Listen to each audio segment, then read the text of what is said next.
समाज परिवर्तन के माहौल को अभी आप रोक नहीं पाएंगे, और अगर रोकने की कोशिश की तो समाज आपको निगल जाएगा पूरा के पूरा, फिर चाहे पानी पीकर कोसते रहना। सन 1873 दलित आंदोलन का एक महत्वपूर्ण वर्ष है। इसी वर्ष ज्योतिराव फुले ने अपनी पुस्तक गुलामगिरी प्रकाशित की। पुस्तक की सामग्री ने सनातनी ब्राह्मणों में बेहद रोष पैदा किया। ज्योतिराव, तुमने इतना बड़ा निवाला मुंह में रखा है कि न तुम चबा सकते हो न निगल सकते हो। वो मैं देख लूंगा। इस बार क्या तमाशा खड़ा किया है हेरम शास्त्री?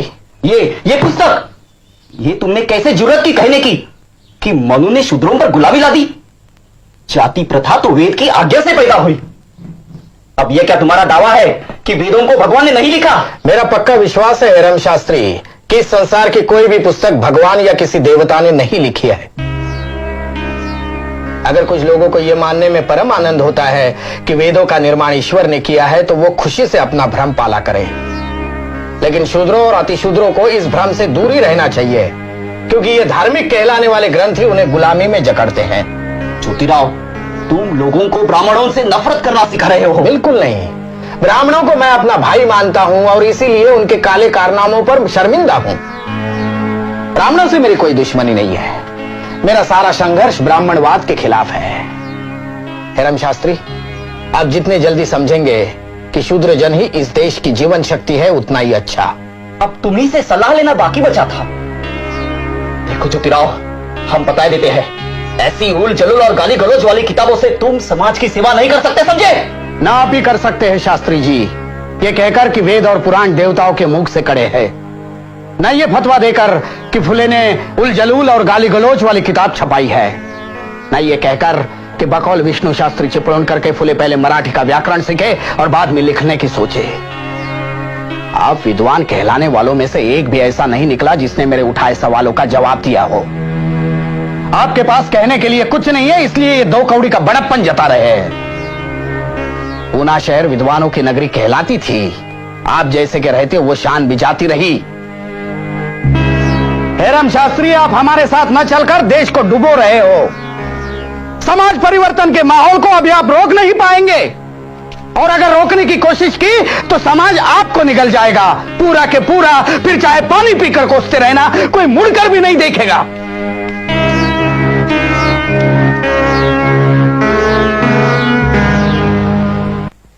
गुलामगिरी पुस्तक की सफलता से उत्साहित होकर ज्योतिबा फुले ने सन 1873 में सत्यशोधक समाज की नींव डाली।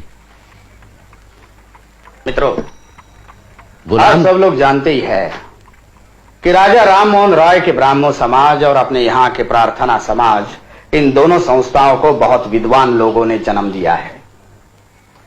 उनका ध्यान ऊंची जाति के सुधार पर लगा हुआ है। वहां 101 बातूनी सुधारवादी जमा हो गए हैं। वर्ण व्यवस्था का असली रूप समझने में, उसे खत्म करने में उनकी कोई दिलचस्पी नहीं है। हालांकि कुछ ऐसे भी लोग हैं जो उन्हें आसमान पर चढ़ा हुआ मानते हैं। तू मेरी तारीफ कर, मैं तेरी वाला मामला दिखाई पड़ता है जैसे कि परस्पर प्रशंसा क्लब हो। तात्या साहब, जरा मुद्दा स्पष्ट करें। हाँ, जरूर जरूर। आप श्रीयुत महादेव गोविंद रानड़े को जानते होंगे, एक प्रसिद्ध सुधारवादी है। मेरी उनसे एक बार बातचीत हुई। राव साहब, मैं आपके दूसरे विवाह के सिलसिले में अभिनंदन करने आने वाला था, लेकिन मन नहीं हुआ। अब महाराष्ट्र के सुधारवादियों के नेता है। अगर उद्दंडता माने तो क्षमा करे, लेकिन मेरी समझ में यह बात नहीं आई कि जब आपकी उम्र का पुरुष 11 साल के कन्या के साथ विवाह करता है तो सुधार का काम आगे कैसे बढ़ता है? लोग आपका सम्मान करते हैं, आपको मानते हैं, इसलिए किसी ने कुछ कहने का साहस नहीं किया। मैं ठहरा कुनबी किसान, मैं किसी से नहीं डरता, इसलिए कह रहा हूं। तात्या साहब, आप शायद नहीं जानते, मेरे पिता ने आग्रह किया, इसलिए मुझे विवाह करना पड़ा। हाँ, इसमें कोई शक नहीं कि मेरी पत्नी मुझसे काफी छोटी है। राव साहब, आपका ये विवाह ना आपकी हैसियत से मेल खाता है, ना आपके सामाजिक विचारों से। जब आप ही जैसे सुधारक जो कहते हैं वही नहीं करते, तब आंदोलन 10 साल पिछड़ जाता है। मेरे विचारों में ये उचित नहीं है। मैंने ये आपको 2 साल पहले की घटना सुनाई।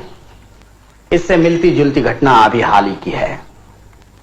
एक श्रीयुत विष्णु शास्त्री पंडित को छोड़ दे तो इन ऊंची जात वाले सुधारवादियों में एक भी ऐसा नहीं है जिसकी कहनी और करनी एक समान हो। यही राव साहेब रानड़े की बहन जब विधवा हुई तब जानते हैं उन्होंने क्या किया?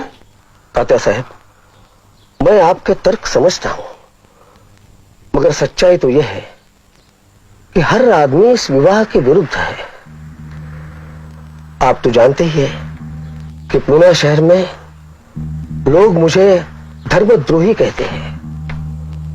अपनी बहन का केश वपन मैंने होने नहीं दिया। इस पर ब्राह्मण मंडली भी मुझ पर खार खाए बैठी है। इस हालत में अगर मैं उसका पुनर्विवाह करा दूं तो समझ लीजिए कि ब्राह्मण मंडली छत्ते से छूटी मधुमक्खियों की तरह मुझे डसना शुरू कर देगी।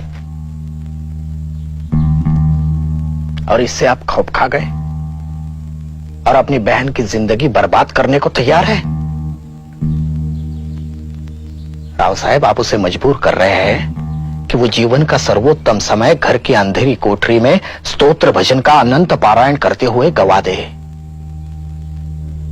बेहद अकेलेपन से जूझते जूझते एक दिन खत्म हो जाए। राव साहब, अगर आप यही करने पर आमादा है तो मैं कहूंगा आपसे बड़ा पाखंडी कोई नहीं है। आपकी सिर्फ जीभ चलती है, पांव नहीं। आप लोग राव साहब और राव बहादुर की उपाधियां पाने के लोभी हैं। समाज के नेता कहलाकर हार पहनने की लालसा रखते हैं आप। झूठ मूठ के नए सुधरे हुए आधुनिक विचार के कहलाना चाहते हैं आप। राव साहब, क्या आपकी आत्मा को ब्राह्मणी कट्टरता और कर्मकांड चाटकर साफ कर चुके हैं?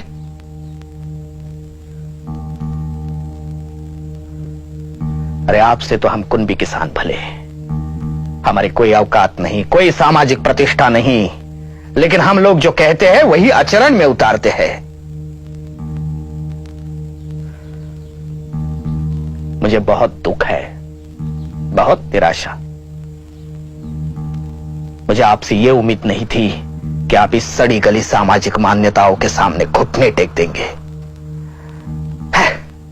मेरे कहने का मतलब यह है कि ऊंची जात वालों का सुधार आंदोलन में शामिल होना किसी क्लब की गप्पा गोष्ठी में शामिल होने के बराबर है। लोग उनके तारीख के पुल बांधेंगे, उन पर किताबें लिखेंगे, लेकिन समाज एक कदम भी आगे नहीं बढ़ेगा।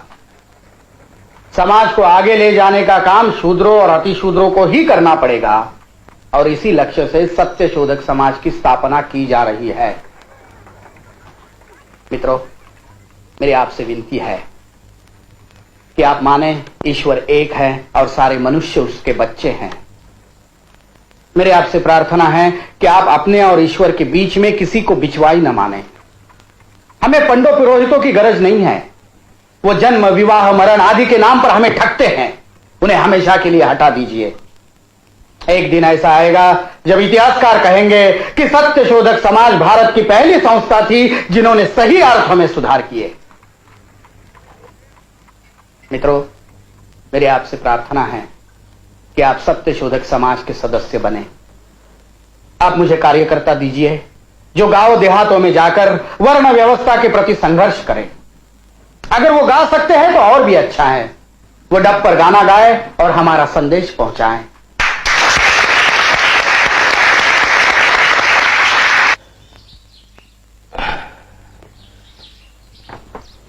हाँ, अच्छा हुआ डॉक्टर भूले जो आप फौरन चले आए। मुझे पता चला है कि विष्णु शास्त्री चिपलूनकर बहुत बीमार है। मैं चाहता हूं कि आप उनकी जांच करें। तात्या साहब, विष्णुपंत सनातनियों के नेता है। आप पर कीचड़ उछाला करते हैं। अपने आप को मराठी भाषा के शिवाजी महाराज कहते हैं। आपकी बदनामी का मौका ढूंढते रहते हैं। उन्हें देखने मैं जाऊं? पूना में बहुत से ब्राह्मण डॉक्टर हैं, आप मुझे इसमें क्यों घसीटते हैं? पूना में डॉक्टर जरूर है डॉक्टर घोले, लेकिन आपकी बराबरी का एक भी नहीं है। दूसरी बात यह भी है कि विष्णु शास्त्री नेक आदमी है। उनकी देशभक्ति की सराहना करनी होगी। वे जीप चलाने वाले सुधारवादियों में से नहीं है। उनके विचार और आचार में फर्क नहीं रहा है। ऐसे सनातनियों का विरोध तो करना ही होगा, लेकिन उनसे नफरत नहीं करनी चाहिए। जाति तौर पर गुस्सा भी नहीं होना चाहिए। अब जाकर उन्हें देख आइए। ठीक है।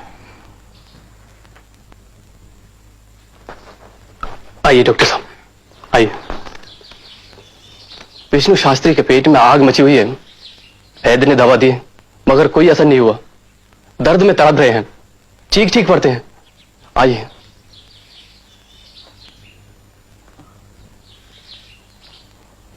शास्त्री जी, शास्त्री जी, डॉक्टर साहब आए हैं।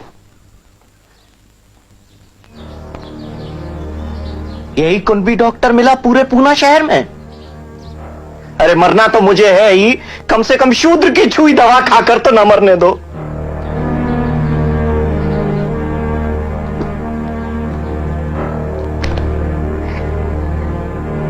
तुम्हारी दी हुई दवा खाने से मैं जहर खाना ज्यादा पसंद करता हूं। तुम लोग ब्राह्मणों और आर्य धर्म से नफरत करते हो ना? अरे तुमसे तो पादरी भला, तुम्हारी खोपड़ियों में ईसाईपन घुस गया है। जाओ जाओ डॉक्टर निकलो, मैं तुम्हारी सूरत नहीं देखना चाहता। जाओ। ब्राह्मण द्रोही डॉक्टर से मुझे इलाज नहीं कराना। जाओ।